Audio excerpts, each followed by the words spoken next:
boa tarde aos internautas do programa AuTV Mulher. Nessa tarde eu tenho o prazer de estar recebendo aqui jovens pesquisadores da Universidade Mackenzie, da cidade de São Paulo, que fizeram uma pesquisa de conclusão do curso de jornalismo a respeito do papel das mulheres no regime militar. Um capítulo pouco falado, pouco discutido, com muita invisibilidade. Parece que esse período dramático da sociedade brasileira, só homens passaram, mas muitas e muitas mulheres passaram também essa dramática situação no regime militar. Está aqui comigo um dos pesquisadores desse extraordinário trabalho que eu recomendo a todos lerem, porém ainda não está publicado. Assim que for publicado, eles voltarão ao programa para divulgarem a editora dessa excelente pesquisa. Eu até aguardo que alguma editora interessada possa, no decorrer do programa, apresentar seu interesse. O tema da pesquisa desses jovens não foram apenas as unhas. Muito duro. Está aqui comigo, com muito prazer em recebê-lo, Diego Moura. Que bom tê-lo aqui no programa AuTV Mulher. Obrigado, Amanda. A gente agradece o convite. Prazer é nosso. Também Murilo Chamusca. Isso. Muito obrigado pelo convite, um prazer. É uma honra, podem ter certeza disso em recebê-los. E Tiago Siquiroli. Que bom tê-lo aqui, Tiago. Prazer é nosso. É um prazer, é todo meu. Bem, eu acho que a pergunta que todos devem fazer a vocês, tão jovens, vocês não viveram esse período, quem despertou esse interesse para essa busca desse conhecimento do papel das mulheres no período da ditadura militar? A nossa pesquisa, a gente começou com a intenção de pesquisar a Comissão Nacional da Verdade. Acontece que, desde o começo da pesquisa, a gente foi enviesando ela para o lado do grupo de gênero e violência, porque foi um grupo que nos causou muita curiosidade, gerou muita curiosidade. A gente teve contato com eles nas audiências públicas, lá na Assembleia Legislativa, que foi quando a gente pôde contatar as primeiras personagens do nosso livro. E nós descobrimos que esse tema, por ser pouco estudado e por ser sempre colocado com uma relevância menor, a gente teve a intenção de mostrá-lo de verdade, explorar esse tema e descobrir, porque a gente entrou sem conhecer. Eu acho, Tiago, que ele também aparece numa escala menor, porque também o número de mulheres, com certeza, foi menor do que o dos homens. Sim, mas isso não justifica a invisibilidade em relação à divulgação desse tema. Não, a gente, nas nossas pesquisas, a gente achou dados que mostravam que na época, por exemplo, o número de mulheres envolvidas diretamente com a militância, o combate à ditadura, era sim inferior ao número de homens, eram menos de 20%, eram mulheres, mas isso não justifica o fato de não haver pesquisa sobre ou de não quererem mostrar e explorar e pesquisar esses fatos, porque elas sofreram um tipo de violência que foi exclusiva para elas. As mulheres elas sofreram uma tortura diferenciada, elas sofreram uma violência particular. Que a gente precisou, achou importante pesquisar isso e mostrar. Elas tinham papéis diferentes dentro das militâncias, né? Por exemplo, só uma mulher fazia parte de um GT de guerra, que era Guiomar Lopes, que a gente infelizmente não conseguiu ainda entrar em contato com ela, mas a gente pretende ainda colocar nessa pesquisa ela, que a gente acha muito importante. É extraordinário o depoimento dela. Ela esteve aqui conosco no programa AuTV Mulher e é uma grande professora médica, uma das maiores universidades do Brasil, para quem não está aqui no Brasil, aqui de São Paulo, e eu acho que vocês, quando forem publicar o livro, não deveriam de realmente escutá-la. Ela aparece no livro de maneira indireta em algum momento, quando a Jessie Jane e a Ana Miranda estão num dos capítulos. Ela, que não estão em São Paulo, estão no Rio. Hoje em dia elas estão no Rio, mas a Jessie Jane era de São Paulo e ela vai exatamente para o Rio de Janeiro porque a Guiomar é presa e começa a cair todo mundo da LN na época. E ela vai para o Rio de Janeiro e a Ana, por um acaso, vem para São Paulo no mesmo período. E as duas tinham a intenção de ir para fora do país. Uhum.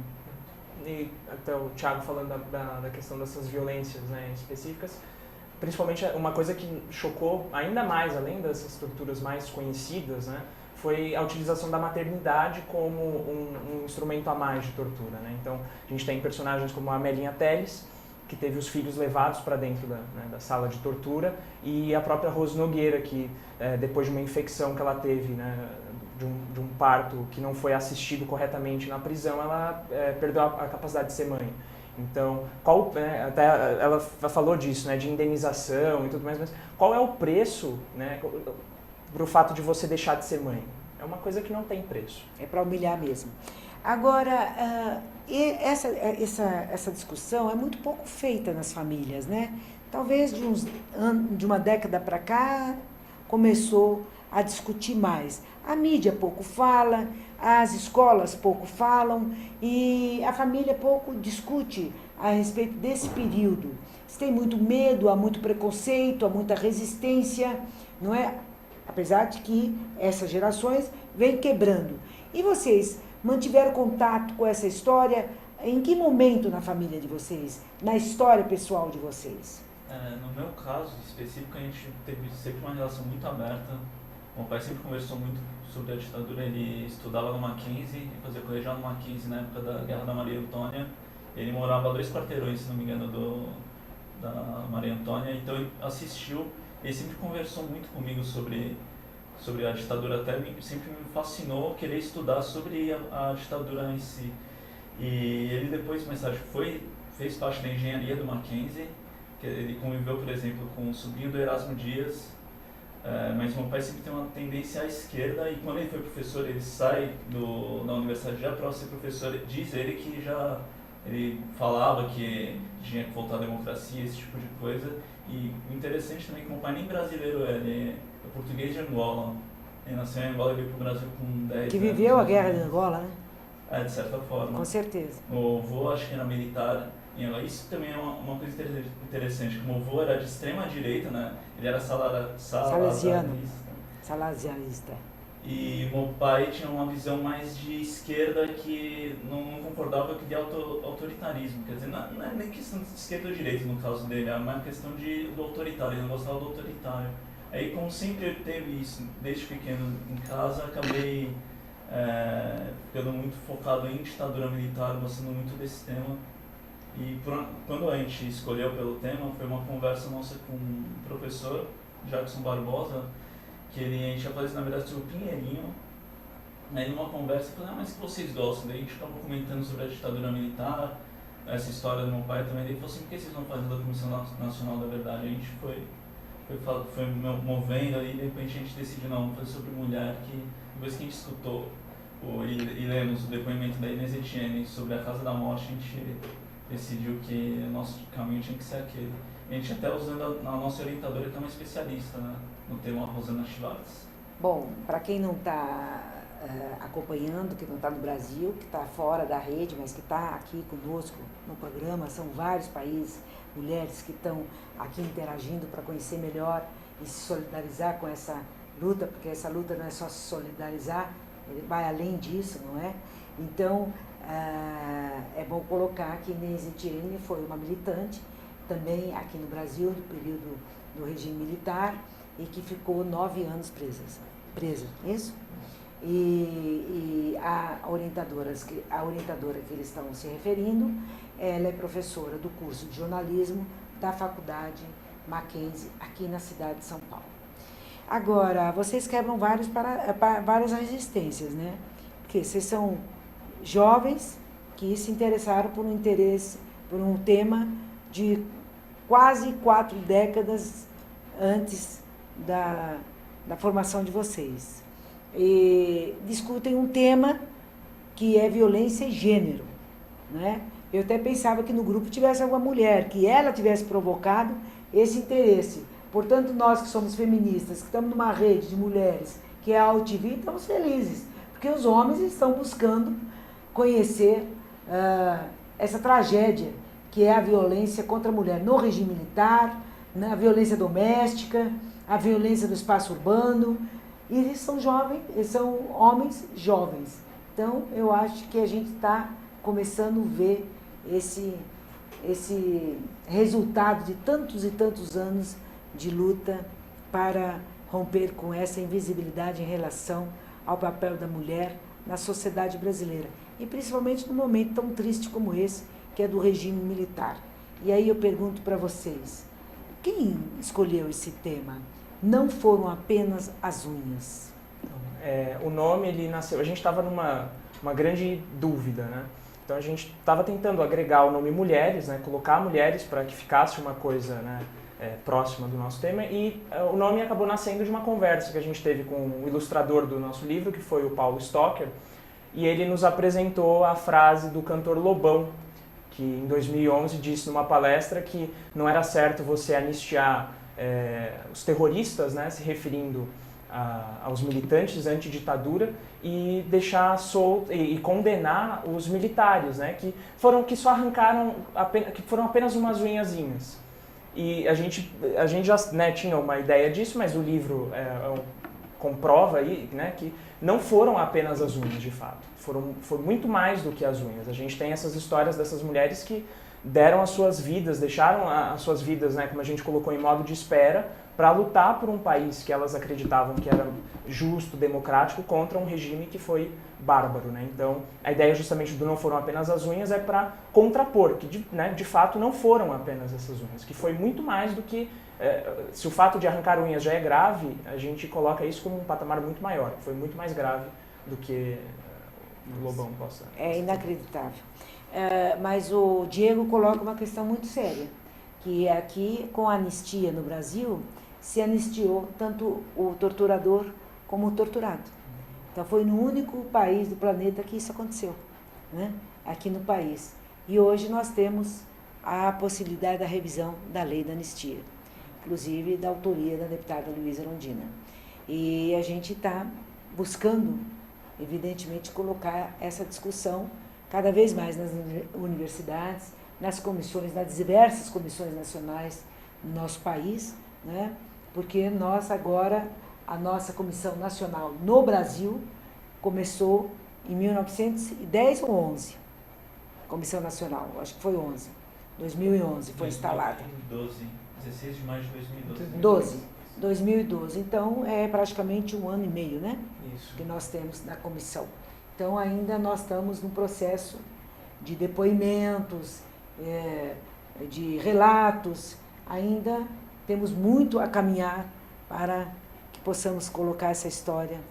E a gente acabou pegando também, no começo, quando a gente imaginou fazer um trabalho sobre a ditadura, a gente ia fazer sobre a Comissão Nacional, e a gente pegou a Comissão Nacional num período meio conturbado, né, que eles estavam com uma crise, né, interna, e aí a gente começou a buscar essas alternativas, e as mulheres que a gente entrevistou, elas são muito críticas com relação ao trabalho que a Comissão Nacional da Verdade vem desempenhando, né, nesses últimos tempos. O que elas esperam da comissão ainda não é aquilo que a comissão está apresentando. Exatamente. Bom, mas a gente está aqui para colocar um pouco também essas personagens da pesquisa de vocês, né? Vocês pesquisaram 5 mulheres, é isso? Foram 6. 6 mulheres vocês pesquisaram. E como foi o primeiro momento, o primeiro depoimento? Como é que vocês são jovens, que não ouviram falar, não viveram a ditadura, ouviram falar pouco, por mais que ouviram falar, é pouco perto do que é, como você mesmo acabou de colocar.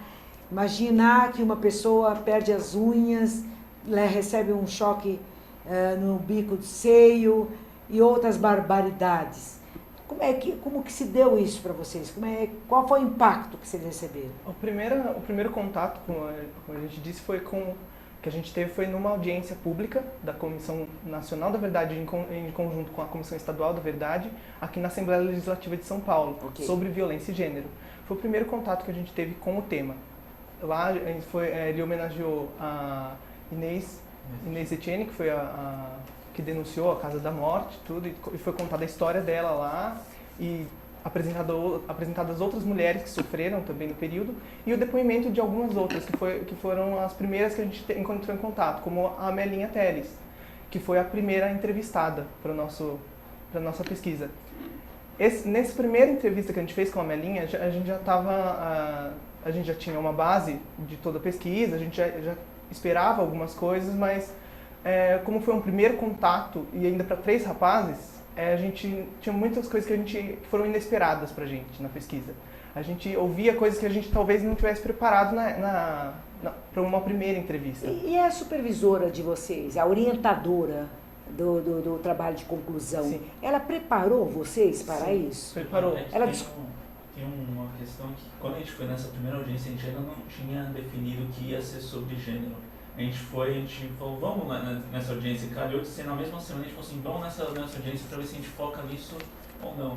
Mas o primeiro depoimento foi o da Amelinha Teles, foi tão chocante, mais aquele relato da Inês Etienne, que a gente decidiu fazer sobre aquilo. E aí sim, houve todo um preparo para a gente se acostumar às entrevistas, principalmente na hora de escrever, não ser desrespeitoso, sensacionalista, esse tipo de coisa. A gente tentou respeitar o máximo possível. Fiel à história. Isso. Não é? Sem julgamentos. Sensível. Agora, eu digo isso, sabe por quê? Porque com certeza vários alunos estão aqui e vão também se interessar em buscar essa história. Talvez do ângulo de gênero ou não com gênero, não importa. Mas vão buscar alguma parte dessa história do Brasil. E eu acho muito positivo essa referência de vocês para outros, para que possam fazer esse processo com menos angústias, talvez. Eu não sei se angústias ou até violências, não é? Porque o impacto é uma violência, não é? E que vocês pudessem colocar um pouco como que se deu esse processo dentro da universidade. Da busca de vocês, com a orientação, com a orientadora de vocês e com o objeto de estudo de vocês. A partir do que a gente conversou, porque é importante entender que a gente teve um orientador e um professor de TCC. Então, esses 2 profissionais trabalharam em conjunto para que a gente pudesse seguir ao longo do ano pelo trabalho. Então, a preparação se dava uma semana antes, geralmente, né, da gente ir a campo, fazer essas entrevistas, e consistia basicamente na tecla do bom senso, né? Então, a gente sempre na universidade teve uma postura muito crítica, às vezes, com relação a vários meios de comunicação que pegam uma história e no afã de conseguir audiência, utilizam aquela história da sua pior maneira possível. Então, nossa orientação foi no sentido na verdade, a orientação e o curso, né? No sentido da humanidade, de pegar essas histórias e humanizar essas personagens, trazer essas mulheres ou homens, que a gente acaba também trazendo algumas histórias paralelas, trazer de maneira humana, que é o que a gente considera, né? Agora podemos falar enquanto jornalistas, né? Que a profissão é humana, a profissão tem que ser humana por excelência, que inclusive foi uma das coisas que a gente defendeu durante a nossa banca, né? A apresentação do nosso trabalho. É trazer a humanidade. Esse foi o principal critério que a gente teve quando a gente enfrentar, né, essas histórias que não estão cicatrizadas e nunca estarão, porque são muito graves. Exato, são muito graves. Foi o bom senso e a humanidade, que são valores, eu acho, que a gente pôde capturar assim, ao longo da vida, mas com bastante ênfase nessas orientações. Mas Diego, esse compromisso de vocês, na hora que vocês assumiram isso, é para que nunca mais aconteça isso? Essa foi a preocupação de vocês? Nunca mais aconteça. A gente coloca isso no livro, que no livro a gente coloca uma espécie de pós-fácil que nós nos colocamos no livro e que a gente fala que nós levantamos a bandeira, nós incorporamos a ideia do nunca mais, para que isso nunca mais aconteça, para que seja lembrado, para que isso não volte a acontecer no nosso país e em outros países também, porque, na verdade, como tem uma frase que tinha uma das personagens, a Rosalina Santa Cruz, ela tinha uma frase atrás da porta da casa dela, que era do Vladimir Herzog, do Instituto Vladimir, que era... Que falava justamente sobre que quando você perde a humanidade... Não, quando você perde quando você não fica horrorizado com a... Você perde a capacidade de se indignar. A indignação. Isso, você perde a capacidade de se indignar, você perde também sua humanidade. a sua humanidade de ser um cidadão. Quer dizer, eu acho que Porque isso você é o outro, né? Tem a foto, tem nesse livro. Se quiser mostrar, tá à vontade. Foi até uma das razões que a gente decidiu fazer um livro-reportagem, porque dentro da universidade a gente tem uma liberdade de produção. Então a gente pode produzir a partir do nosso TCC, nosso trabalho de conclusão, a gente pode produzir um vídeo documentário, um livro-reportagem como a gente fez, ou outros diversos tipos de produto, um livro de foto-reportagem, por exemplo. Mas para essa pesquisa em específico, a gente decidiu que um livro-reportagem ele seria a melhor maneira de trazer essas histórias e trazer da forma mais humana possível, porque por causa do jornalismo literário. A gente usa do jornalismo literário como uma ferramenta para trabalhar esse tema, que é um tema difícil, são histórias difíceis de ser contadas, difíceis de ser ouvidas, então ela precisa de um tempo para ser assimilada. Então um livro você consegue ler, você tem um pouco mais de tempo para trabalhar com aquelas histórias dentro com o seu pessoal mesmo, quem estiver lendo o livro também, e ele traz de uma forma mais humana. Você está lá dentro, a gente não traz como no jornalismo objetivo que você vê nos jornais, por exemplo. Você lê a notícia e segue uma estrutura de o que, quem, como, porquê, onde.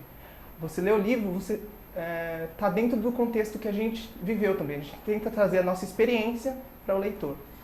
Você falou do jornalismo, vocês são recém-formados. Vocês sabem para onde vão agora? Como profissionais de jornalismo? Eu particularmente gosto muito da ideia de livro-reportagem, tanto que eu e o Diego, a gente fez uma oficina com o Edivaldo Pereira Lima, que é uma grande referência de pesquisa de livro-reportagem, que escreveu Páginas Ampliadas. Foi sensacional, e nós dois ficamos muito livro-reportagem, e o Thiago, quando a gente falou com ele, também topou na hora de fazer livro-reportagem por causa disso. Eu, como profissional, acho muito interessante livro-reportagem, porque cada vez mais as redações estão ficando enxutas, os jornais estão fechando, você vê o Estadão, o Jornal da Tarde acabou, o Estadão reduzindo o caderno, e acho que a gente tem que procurar novos meios de se fazer jornalismo. Pode ser que a gente use o jornalismo literário na internet, pode ser uma saída, por exemplo. Mas o que eu gosto é desse tipo de se aprofundar na história, não ficar só naquela matéria do hard news, de ficar no dia a dia apenas.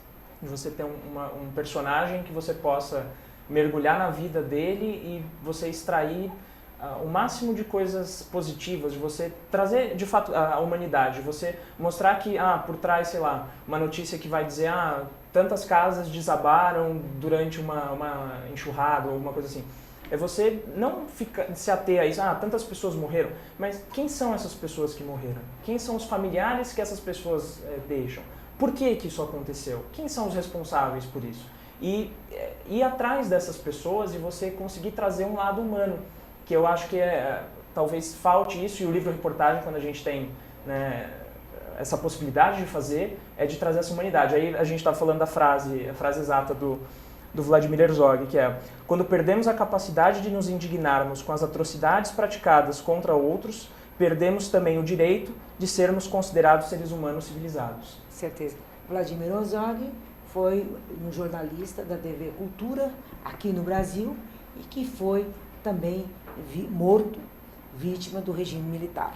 E os colegas jornalistas, lógico, não poderiam deixar de falar de Vladimir Herzog. Uma das nossas personagens, ela trabalhou com o Vladimir Herzog, a Rose Nogueira, que é jornalista, ela trabalhava na Cultura na época que ele foi preso. Ela também foi presa e por isso ele acaba entrando também de uma maneira indireta, assim como outros personagens, nesse livro. Algum momento passou assim pela cabeça de vocês, depois da guerra, a Declaração de Direitos Humanos, que eu acho que vocês estudaram, lógico, para poder fazer essa pesquisa, e iria ainda acontecer coisas como essas? Acontecerem situações como essas aqui no Brasil, hoje na Síria, que nós estamos presenciando lá, acabando com o território praticamente, assim em alguns países da África, não é? E a gente ainda viver esses dramas humanos, né? Essas pega, violações dos direitos humanos. E aqui, principalmente no Brasil, a gente fala disso também, mais no último capítulo, dos resquícios que a ditadura tem quando a gente fala em violência, né? Então, a gente tem na ditadura pessoas sendo presas, desaparecendo, sendo torturadas, até hoje uma lista enorme de desaparecidos políticos, mas aí a gente fala, não, estamos num regime democrático, acabou a ditadura. Na verdade, a gente tem muitos resquícios. A gente fala do caso do Amarildo, por exemplo, né? Que desapareceu, ele foi torturado, desapareceu e ninguém sabe. A própria polícia militar, né? Que é um dos resquícios da ditadura militar. Então, a gente tem todas essas violações. Às vezes a gente fala, né, de outros lugares também, e muitas vezes a gente deixa de pegar o que está mais próximo até da gente, né? E isso é tão positivo da parte de vocês, eu quero aqui cumprimentá-los em nome dos nossos internautas que estão aqui, não é? Mas como eu não vou abrir muito para pergunta hoje, porque está enchendo muito, e eu quero agradecer muito a todos os internautas que estão aqui conosco, para que vocês possam voltar outra vez para fazer mais essa interatividade, você internauta. Agora nós vamos mais apresentar esse trabalho de vocês para que a rede conheça, para que pessoas no Brasil ou fora do Brasil possam conhecer esse dramático capítulo da história brasileira, não é? E cada vez que se discute isso, é para que realmente nós possamos nunca mais ter isso, né? Para que nunca mais se mate só porque está desconfiado que a pessoa pode ser alguma coisa, né? Mesmo que ela tem que ser no estado de direito presa, mas não tirar a sua vida, não é?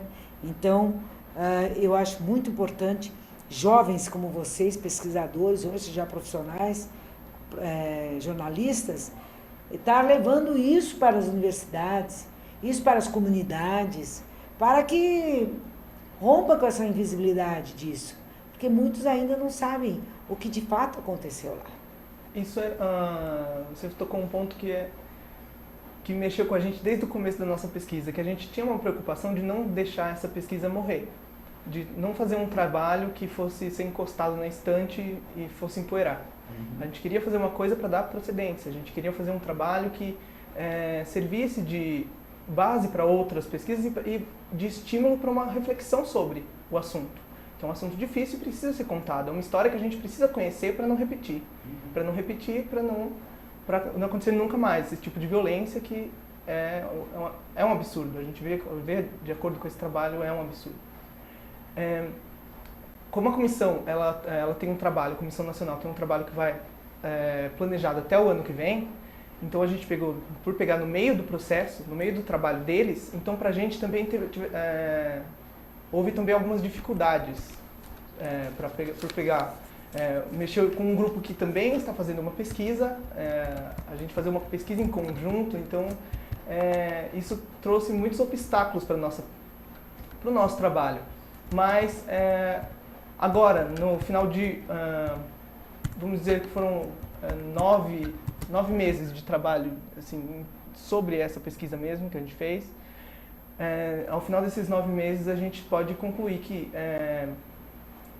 a gente conseguiu fazer o que a gente queria, mas a gente quer dar continuidade, a gente não quer deixar morrer agora esse trabalho, a gente quer dar procedência, porque se o trabalho deles vai continuar até o ano que vem, a gente não pode, é uma coisa mutável, a gente está trabalhando com uma história que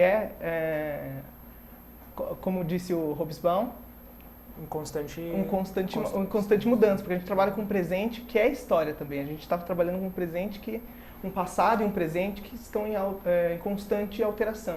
Então a gente tem que ser mutável junto, o trabalho tem que continuar. Agora, vocês sentiram facilidade, assim, por exemplo, na hora da busca, da pesquisa, vocês tiveram acesso aos arquivos ou tiveram algum obstáculo em relação a isso? Uma coisa que a gente tem que falar, a gente trabalhou muito com depoimentos nos livros. E por trabalhar com depoimentos... É oral. Depoimento oral, nas entrevistas, e trabalhar com as histórias da memória delas mesmo, a gente teve que checar, fazer o trabalho jornalístico mesmo. A gente teve que avaliar documentos para checar, e mesmo os documentos que a gente achava da época, que a gente conseguiu acesso, por exemplo, no Arquivo do Estado, por exemplo, alguns documentos a gente vê que eles foram produzidos com intenções daquela época. Então eles também tiveram um viés, como a gente mostra em um pedaço do livro, uma entrevista que a Jessie Jane deu para o Estado de São Paulo, para o jornal Estado de São Paulo, e que ela diz que aquilo lá, ela não deu aquele depoimento por livre e espontânea vontade, foi um depoimento falso, vamos dizer assim. Então a notícia está lá. Foi forçado. A notícia está lá. Se você pegar o arquivo, você vai ver aquilo como puro e verdadeiro. Acontece que se você for bater comparar as histórias, não bate, porque ela diz que aquela história ela contou mesmo, só que não era aquilo de verdade. Então a gente teve todo esse trabalho de avaliar e essa apuração das histórias, porque é a parte mais jornalística mesmo, para a gente trazer ser o mais fiel possível à verdade. Uma coisa importante que a gente se preparou... Então você está dizendo que ainda a mídia trata essa questão não com todo o rigor, fiel ao que os que estão fazendo o depoimento? Não que a mídia não trate, mas que é preciso tratar. Eu não posso dizer exatamente se a mídia está apurando de fato, mas o que a gente pode dizer, a partir dessa pesquisa que a gente fez e a gente viu que é necessário, é fazer essa apuração, essa checagem. A gente precisa fazer isso. Na verdade, a mídia da época, foi uma matéria da época, ela foi censurada, porque você tinha um problema sério de censura com as 5 de 68, então a imprensa ela tinha que seguir mais ou menos as regras da ditadura, com exceção das pequenas empresas, como o Jornal Pasquim, por exemplo. Aí tinha uma dificuldade, a gente se preparou 6 meses, a gente leu muito sobre a ditadura, sobre gênero, sobre memória, sobre história e sobre também a relação de jornalismo e história e jornalismo, e também, que é a Beatriz Cuchinir, ela fala que a questão dos depoimentos, dos arquivos, que eles podem ter sido alterados. Então a gente teve muito cuidado ao apurarmos os arquivos, a gente sempre fez questão de bater com as próprias... depoimentos orais. Isso, e também com alguns livros que nós lemos para a nossa bibliografia, como As Mulheres que Foram à Luta Armada, do McLuffy, que é o jornalista que era da Globo, né? Agora, Murilo, você que teve contato com o gênero, a violência contra a mulher, o quanto a mulher é subjugada, violentada, excluída, principalmente aqui na América Latina, bom, é um fenômeno internacional, né? É um fenômeno da humanidade. Vocês imaginavam que fosse tão forte essa discriminação contra a mulher? Antes de vocês terem esse contato? E atual também. Atual. Não é uma coisa que ficou só na ditadura, continua. É realmente... Você pensava que a cada 8 minutos uma mulher é morta por vítima de violência de casa, né? Exato. Acho que é uma coisa que a gente começou a ter mais contato. A gente já tinha uma noção nas aulas, na faculdade, até com a nossa professora, Rosana. E a gente começou a entrar nisso e vimos que é complicadíssimo. Realmente é algo... É triste ver que ainda se tem esse tipo de coisa no Brasil, mas que cabe aos nós, jornalistas até, a mídia, a mostrar isso e tentar reverter isso. Mas você acha que os jovens da tua geração mudaram o entendimento em relação à mulher, ou ainda é uma coisa tão naturalizada que não se tem a consciência de que está subjugando a mulher, que está colocando a mulher num patamar inferior? Eu acho que isso está tão enraizado na nossa cultura, mesmo a nossa geração, que ainda existe. A gente começou a perceber muita coisa ainda em audiências públicas de mulheres. A gente foi numa palestra da Melinha Teles, por exemplo, na PUC, foi quando a gente teve o contato com ela, a gente pôde pegar o contato dela, que foi sobre o corpo é de quem, e que discutia o corpo da mulher, quer dizer, o corpo é da mulher, não tem como. E teve um diálogo interessante entre ela, Melinha, a gente já sabia a história dela, porque a gente já queria ela como personagem, e um padre que é professor da PUC, e que ele fala, não, o meu corpo é da mulher, da minha mulher, não sei o que, ele não colocava como o corpo dele, e depois abriu para o público, e muitas feministas, jovens, homens também participando, que defendiam, por exemplo, o poder fazer o aborto, quer dizer, no caso de estupro. Que está na lei brasileira desde 1940. Isso, e a gente começou a ver que ainda nesse diálogo conjunto, nessa palestra, a gente começou a ver que a gente é machista sem querer ser machista, às vezes, no nosso caso, dos homens. que está tão enraizada, a gente começou a perceber isso, eu pelo menos tenho tentado mudar, tenho certeza que os dois têm tentado mudar isso. Que ótimo, que ótimo. E aí vocês percebem outros colegas, amigos, na convivência, no local de trabalho, na rua, o quanto isso ainda é forte em relação à mulher, né?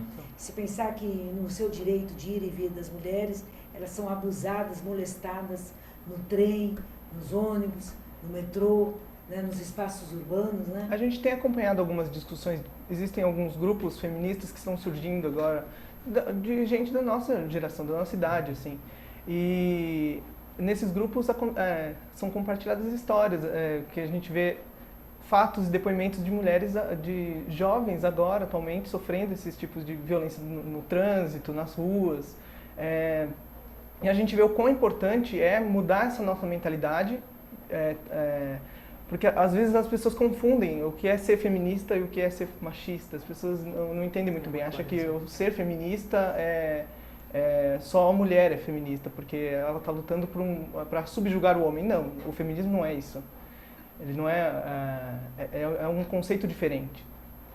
E a gente vê que é importante alterar a partir da nossa, inclusive a nossa modo de falar, a nossa linguagem. A gente vê que está enraizado na nossa cultura às vezes a gente é machista sem querer, inclusive quando a gente se expressa, porque a gente vai falar alguma coisa e a gente não aprendeu a dizer aquilo de outra forma. A gente diz... esse foi um cuidado que a gente teve no trabalhar o texto, na argumentação, porque às vezes a gente pode ofender ou pode criar estereótipos que... Reforçar estereótipos, e isso não é a intenção. A gente precisa mudar isso na sociedade se a gente quiser lutar pelos direitos humanos de fato. Porque uma das nossas propostas, que até a gente falou isso na apresentação, é inserir a mulher não como um sujeito histórico, mas como uma sujeita histórica, né? Porque a gente avaliou, inclusive, que o machismo está na língua também. Então, a gente pega todas e todas, né? Boa noite a todas e todos. Então, essa ideia de você pegar a língua que é machista e você, de alguma forma, tentar subverter isso para você trazer a mulher primeiro num pé de igualdade. Então, essa foi a nossa proposta, de trazer a mulher como sujeita histórica, colocar ela nas páginas do... Bem, Diego, eu estou aqui com a minha rede, dizendo, hoje é um dia para nós, os jovens, falando de que o feminismo não é para ocupar o espaço do machismo. Porque quem acha que as mulheres, que o feminismo é para reproduzir aquilo que o machismo reproduziu no decorrer da humanidade, não sabe o que é o feminismo. Porque o feminismo é exatamente a paridade, a igualdade. Somos diferentes, porém somos iguais nos direitos. Não é? É isso que nós queremos. Nós não queremos ser mais e nem menos que os homens. Queremos ter as mesmas oportunidades que os homens têm. Lamentavelmente, as oportunidades para as mulheres são muito menores do que para os homens. No mercado de trabalho, as mulheres que hoje estão no mercado de trabalho ganham 35% a menos que o homem, branco. Quando se trata de mulher negra, essa mulher negra ganha 10% a menos do que a mulher branca. Então vejam a discriminação, como que se dá a questão das oportunidades, como elas são tão menores para as mulheres. E o feminismo, que é um entendimento em relação à sociedade, é para exatamente sair desse mundo de discriminação, não é? E dar oportunidades iguais para homens e mulheres. E eu tenho uma imagem do feminismo muito bonita, que eu digo que o feminismo é como o corpo de um avião. Um avião é a democracia, é o país. Ele não pode ser plenamente justo e igualitário se ele tiver só uma asa. Ele nem vai voar, ele vai ser manco, vai ser pela metade. Então, ele só pode voar ou consolidar a democracia quando as duas asas estiverem em equilíbrio, quando o homem e a mulher estiverem no mesmo patamar. Num congresso nacional como o nosso, nós só temos 10% de mulheres no parlamento, a gente vê o quanto as mulheres brasileiras ainda precisam avançar muito em seus direitos, em seus diversos espaços de poder. Não é? Mas a gente está avançando, ao ponto de termos hoje aqui na UTV 3 jovens recém-formados de uma universidade que pouco discute sobre isso, né? Agora está discutindo, isso é bom, e trazendo um tema tão importante como esse. Eu quero agradecer muito a presença de vocês e dizer que eu me coloco à disposição, o programa UTV também, e eu vou passar por escrito para vocês todas as perguntas, para que vocês possam ou voltar, ou vocês passam por e-mail. Eu gostaria de ouvi-los aqui nas considerações finais nesse programa UTV Mulher, da importância nesse espaço para divulgar esse trabalho e não ficar só na divulgação, né? Ir além disso, né? Fortalecendo essa pesquisa para que muitos e muitas possam de fato conhecer esse dramático momento que não foram apenas as unhas. Posso fazer um agradecimento? Eu queria fazer um agradecimento em nome de todos nós, porque esse trabalho a gente teve o grande apoio da nossa orientadora, que foi a professora doutora Rosana Schwartz, e o nosso professor de TCC, o professor mestre Carlos Sandano, que sem eles a gente não teria uma base toda para sair essa pesquisa.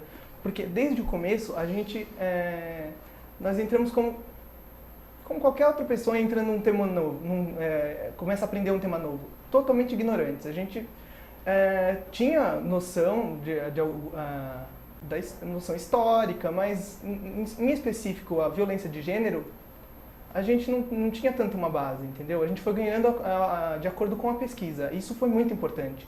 E os orientadores, eles auxiliaram muito nesse entendimento, nessa construção de conhecimento para a gente poder fazer uma pesquisa fiel, verdadeira, uma pesquisa que vingasse, um trabalho que desse certo. Eu queria agradecer também aos dois, porque sem eles nem eu não teria conseguido nós como um grupo conseguimos fazer isso e 3 rapazes. Eu queria explicar esse negócio. É uma dúvida que que desde o começo da pesquisa, e para todo mundo que a gente conta isso, todo mundo que esteve envolvido e apoiando esse projeto, sempre ficou aquele ponto de interrogação. O que é? Por que 3 rapazes pesquisando sobre mulheres? Mas como assim? Isso é feminismo. Isso foi, na verdade, foi uma pura curiosidade nossa. A gente caiu nesse tema assim, por curiosidade. A gente viu o quanto ele era importante. A gente viu que não dá para limitar um tema de violência de gênero às mulheres. Não, ele tem que ser discutido para a sociedade inteira, porque direitos humanos só da mulher, não são direitos do homem ou direitos da mulher, são direitos humanos. E todos nós somos humanos. Muito bom. Eu queria agradecer muito às nossas entrevistadas, que a gente coloca isso no livro. Quem são as autoras do nosso livro são elas. Coube a nós escrever apenas, contar com o que a gente aprendeu, as nossas técnicas de jornalismo, que a gente aprendeu na faculdade, que é muito importante, mesmo que algumas pessoas defendam que não precisa ter uma formação acadêmica para ser jornalista. Eu discordo, acho que precisa.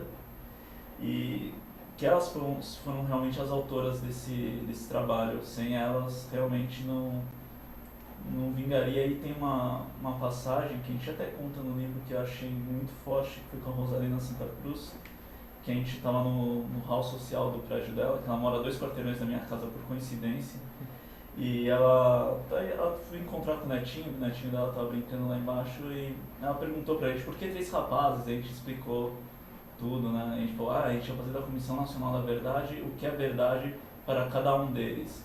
Só que a gente teve um problema com a assessoria de imprensa deles, que eles não deixaram de jeito nenhum a gente entrar em contato com eles. Aí a gente contou como a gente chegou nesse tema, e ela falou assim, que bom que vocês chegaram nesse tema, porque fico muito obrigado por contar a nossa história, porque a dessas pessoas tem por aí, só que a nossa não tem. E também que muitas pessoas que lutaram contra o regime já estão morrendo. Se todo mundo morrer, poucas pessoas vão poder conhecer a nossa história e talvez isso possa acontecer de novo, esse tipo de atrocidades que aconteceram na ditadura militar. Isso acho que foi muito forte, porque acho que tem a questão maternal da mulher, que perdeu um filho, mas acho que como nós somos muito jovens, acho que a gente tem uma coisa maternal, de filho, né? Da gente se colocar como filho. Imagina isso poderia ter acontecido com nossas mães. A minha mãe, por exemplo, poderia ter ocorrido isso com ela, ainda bem que não aconteceu. E até também agradecer você pelo espaço que proporcionou a gente aqui e falar que a nossa proposta foi justamente essa. Então, a gente mergulhar nessas histórias dessas mulheres incríveis que a gente conheceu nesse ano, e como o Murilo falou, que sem elas, de fato, a gente só escreveu, né? As mulheres, elas proporcionaram a gente essas histórias e dividiram esses momentos tão difíceis, né, com a gente. Então, a gente tem esse sentimento mesmo de agradecer e a gente tem a consciência de que o nosso trabalho ele é um grão de areia, né, perto do que a gente ainda quer fazer e do que a gente acha que, enquanto jornalistas agora formados, a gente espera para a profissão, né, os desafios que a gente vai encontrar e que a gente possa aplicar o que a gente conheceu aí, que é basicamente a humanidade, de você mergulhar nessas histórias e você ter a humanidade, a sensibilidade de contar, sabendo que a pessoa que está ali poderia ser você, que é você e é uma pessoa, um ser humano que tem, né, os mesmos sentimentos, as mesmas coisas que você. Bem, eu quero agradecer demais a presença de vocês, eu quero dizer que quem agradece aqui sou eu, é o programa UTV Mulher, todos os nossos internautas que interagiram conosco no decorrer dessa uma hora, desse aprendizado, né? Como é bom, eu trabalhei com o professor Paulo Freire, ele dizia que o educador é aquele que deixa a presença no educando, né? E o educando no educador, né? Então, esse encontro do educador com o educando com o educador, é que gera essa produção. E como é bonito você falar dos seus dois orientadores, né? Como é bom. E fazer essa referência, que o trabalho sempre é conjunto, né? Ninguém faz nada sozinho. Então, isso para nós é um grande aprendizado. Isso é importante, relembrar sempre dessa caminhada conjunta. E quando uma pessoa sofre o que sofreu, quem sofre é a humanidade.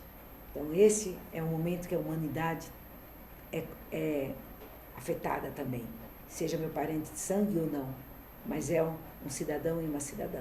Então, em nome desses que passaram por essa história, vocês que buscaram discutir, pesquisar essa história, que no nosso país nunca mais aconteça o que vocês estão contando aqui, nesse livro, nesse trabalho, não foram apenas as unhas. Obrigada, meu internauta. Até o próximo programa UTV Mulher. Mulher de verdade, sim senhor.